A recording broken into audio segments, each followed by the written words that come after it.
Well, Jays fans, it is the first spring training video for the Toronto Blue Jays. And they, you know what, they had a terrible start to the spring. 1-6 were the Jays to start. They started the spring 0-3. They got a win, and then they dropped 3 more. And a 1-6 start. The pitching wasn't going. The offense wasn't going. And we're like, ooh, boy.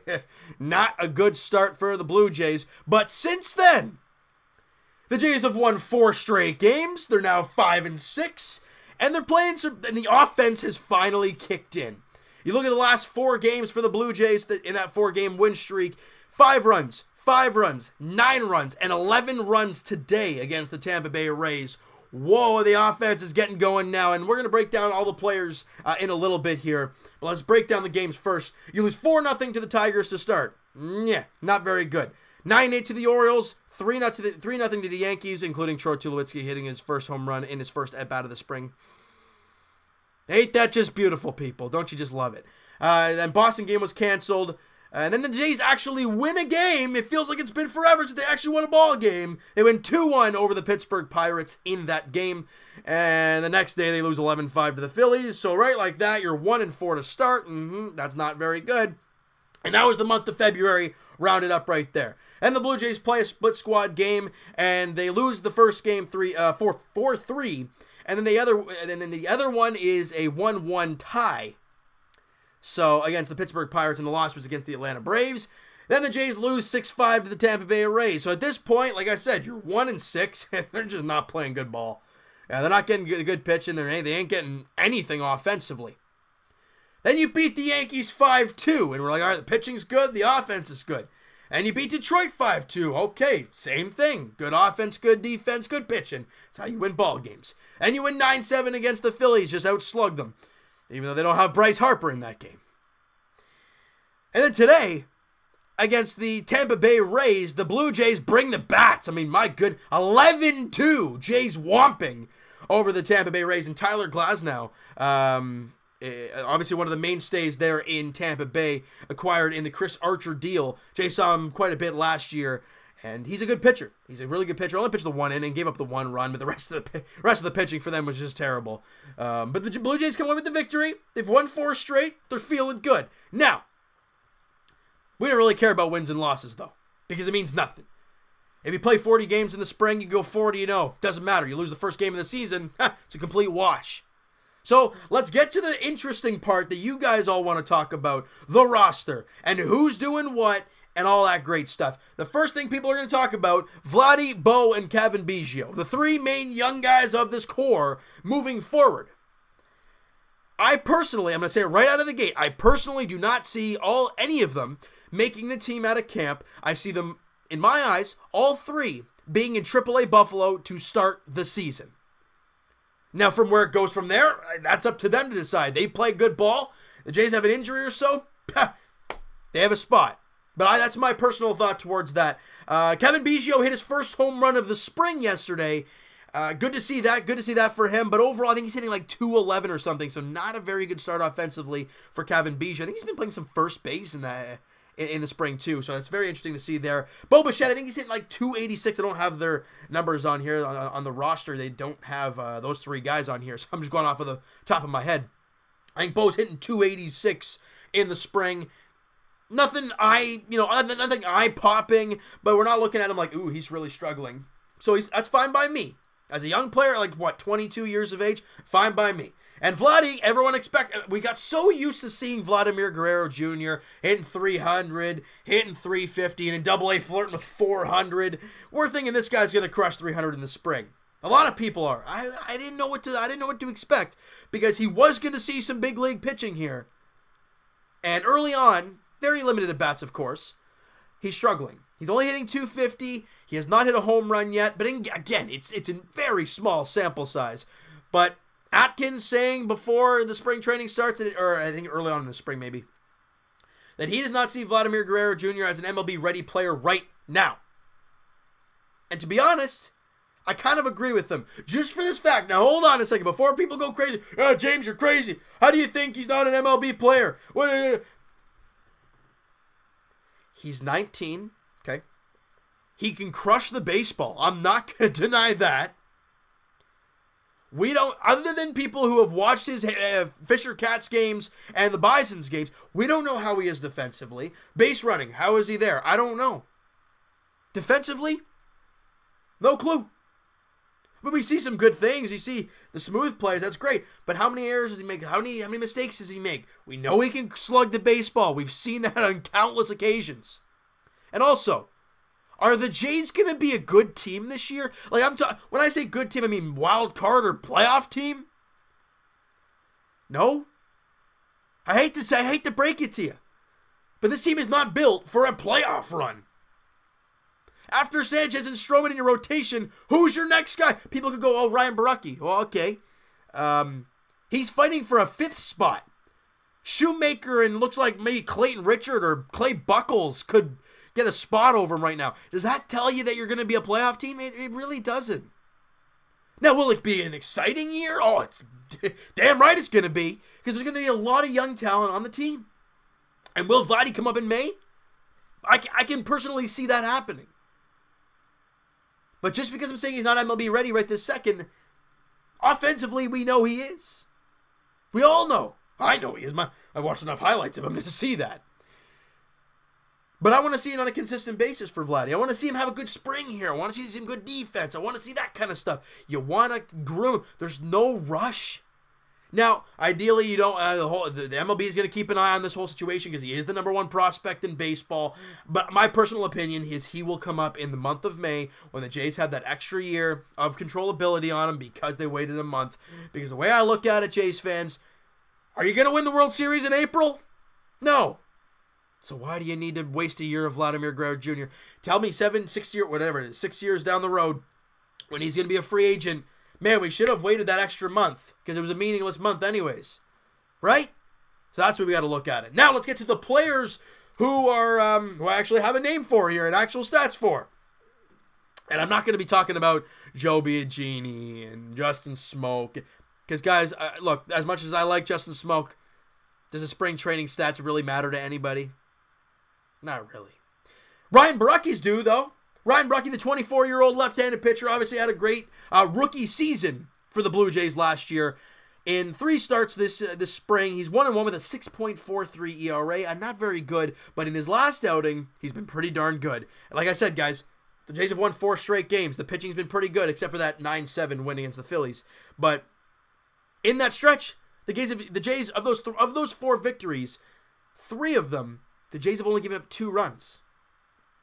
That tells you Stroman was good in 1, Sanchez was good in another one, and Ryan Borucki was really good in another one. So they're starting to find their groove in their 3rd start in spring. I don't look at his ERA and say any problem with it at all because we know what Ryan Borucki can be for this team. Yennsy Diaz, my boy. I was talking about him in the spring training preview video. He's had a slow start, though. 6.75 earned run average in 4 innings. He's got 3 strikeouts in that time. And he did have a clean inning of work today. So, again, on the trek upwards, I guess, for Yennsy Diaz, the 22-year-old right-handed pitcher. Again, probably being AA this year. Don't expect too much out of him, though. Elvis Luciano, the man that is going to be... I'm excited...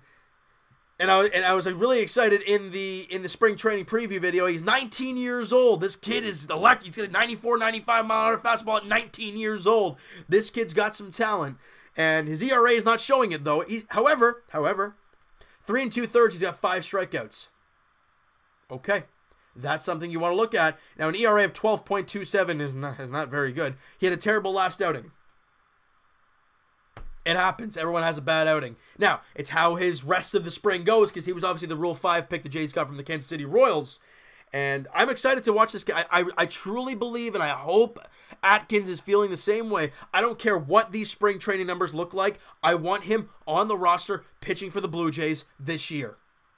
He's 19, and as I said before, is this team going to win a World Series right now? No. So why not fire this guy on the roster and see what he can do? If he struggles for the year, oh well.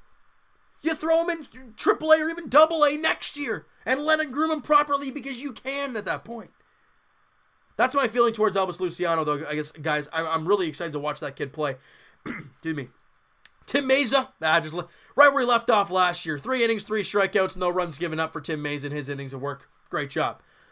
Julian Merriweather, he's probably going to be transferring this to the 60-day ADL.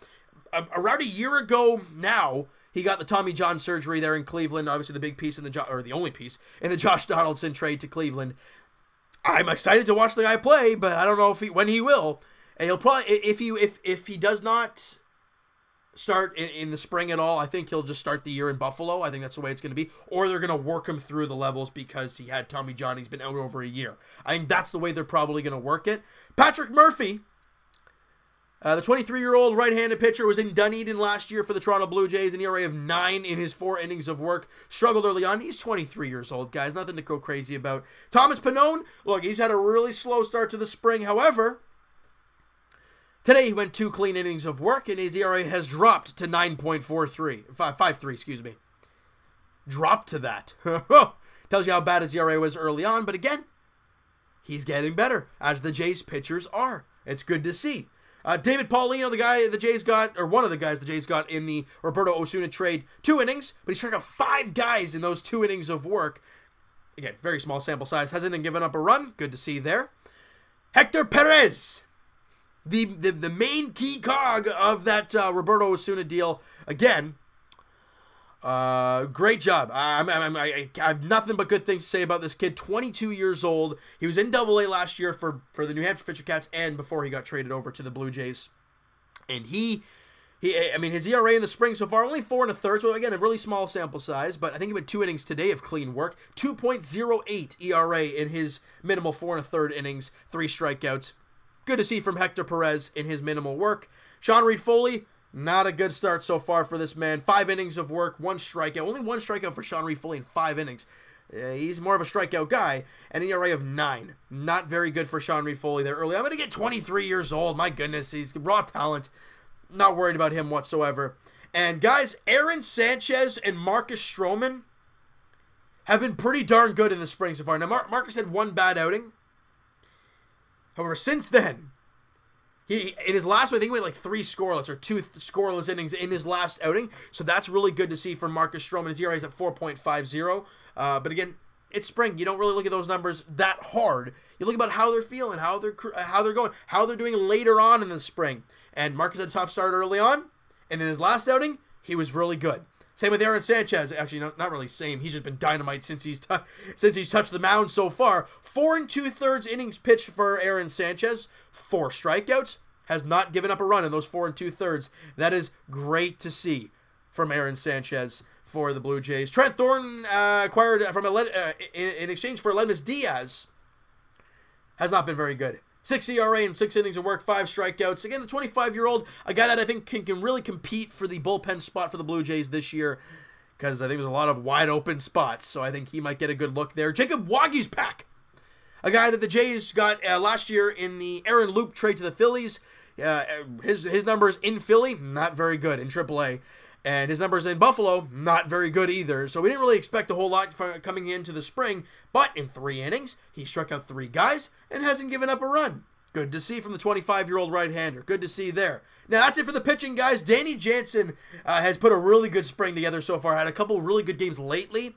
And his average is up to 294. Has a home run. Doesn't have a home run or an RBI or anything as of yet. But he's got 294, and you know the defense he's going to bring to you. So getting a batting average like that, great to see from Danny Jansen. Reese McGuire struggling with the bat a little bit, though. I think he's at like 225, 222 for Reese McGuire. And again, he's a guy that I think is going to be in AAA to start the season. I think Danny Jansen and Luke Maley are going to be the 1-2 right out of the gate here.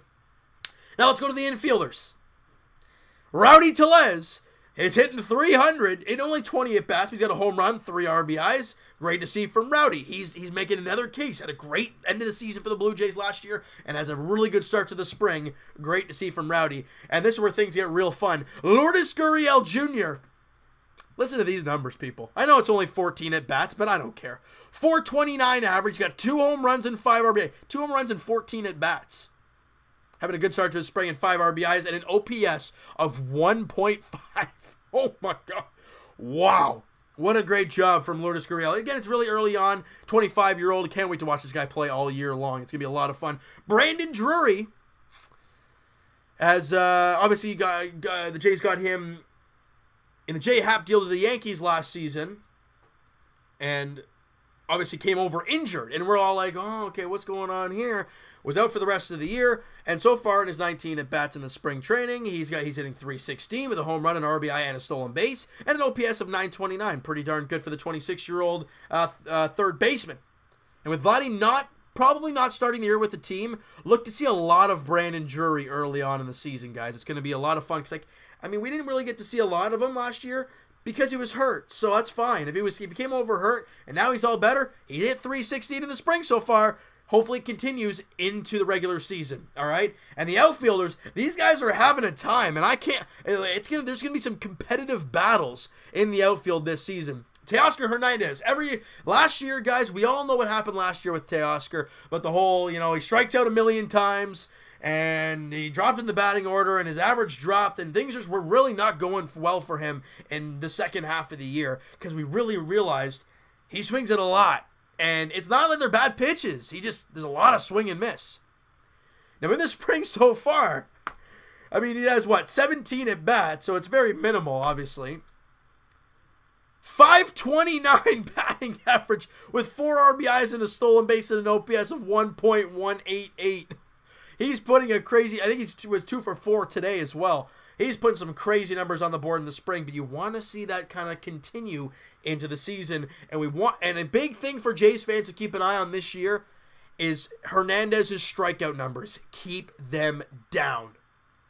But we're going to have to wait and see how that all goes. Billy McKinney, guys, he was 1 for 2 in the game today with a walk, and he scored a couple runs. He was on .250 in the spring with a home run and an RBI. Nothing too crazy, but a guy that's going to make the team out of camp. In my eyes. Anthony Alford and Jonathan Davis, both guys I think are going to be in Buffalo to start the season. And the oldest player in the outfield, Kevin Pillar. Yeah, you heard me. He's only 30, but he's the oldest guy out there. Tells you how young this team has got, and that fast. It's crazy. Randall Grichuk's hitting .250, I think it is, for the spring, I think it is. Yeah, with a home run and 3 RBIs. A very good OPS, though. 1.205, and that's only 8 at-bats. Very minimal time for Randall Grichuk. And a guy that I think is going to be a dark horse for this team, and a guy that I think it's about damn time, if he can stay healthy, Dalton Pompey. 19 at-bats, .316 average with a home run and 4 RBIs and a stolen base as well. The 26-year-old... The Jays have babied him for quite some time, and even when he's injured, they don't try and move him. So, I don't know. I think this is Dalton Pompey's time to shine for the Blue Jays. He's having a great start to the spring. You want to continue this moving forward, and it would not surprise me if he makes the team out of spring training. It would not surprise me at all. Excuse me, guys. So, you know what? That is going to do it for this video, guys. I think I'm going to make this a regular thing every Thursday. I think we're going to do this. It just kind of makes it easier. I almost never work Thursday, so I think it's going to kind of make it easy for me to do that for you guys. But it's going to be a lot of fun. And next week, I think there's 7 games that go on. There's a split squad game tomorrow, and then there's 6 more games after that. So we'll have 7 games to talk about next week, Thursday. All right? So you know what, guys? That is going to do it for this one. You guys enjoy the video. And you guys have enjoyed Blue Jays baseball being back, even though we really can't watch any of it. Smack that like button if you appreciate that. Hit the subscribe button if you guys have not already. Comment down below, guys. What'd you think of the video? Anything that I missed, please let me know in the comments below, guys. And Evan and I will talk to you guys, podcast edition. It'll be next week, Thursday. If you guys did not know, the links are in the description for the podcast channel and for the podcast itself on iTunes. We recorded and uploaded Season 2, Episode 9 of the TO Sports Talk podcast earlier today. Link is in the description for all that great stuff, guys. Twitter is also down below. Follow up, send me a DM. Do all that great stuff, and I will talk to you guys Raptors edition tomorrow night as they head to New Orleans, take on the Pelicans. Anthony Davis and the New Orleans Pelicans. And the Raptors look to get back into the win column after 2 tough losses, one against Detroit in overtime, and then to the bearded wonder, James Harden, and the Houston Rockets a couple nights ago. As for the Leafs, guys, on Saturday night, the Leafs head to Edmonton to take on the Oilers in the final game of that 3-game Western Canada road trip for the Toronto Maple Leafs. You win that game against Edmonton, 5 out of a possible 6 points for the Leafs, and even though they should have had 6 after that overtime loss yesterday. But it is what it is. You win that game Saturday, you got 5 out of a possible 6 points. That ain't too shabby if you ask me. All right, and as for the Blue Jays, guys, I'll talk to you next Thursday, probably around the same time, same place, we'll talk about 7 games in action for the Blue Jays, hoping that they can continue the winning ways, and for all the other guys that are going to be making the team and the young guys moving forward, hopefully some positive progress for those guys next week. All right, so I hope you guys enjoyed this video. We'll talk to you guys then.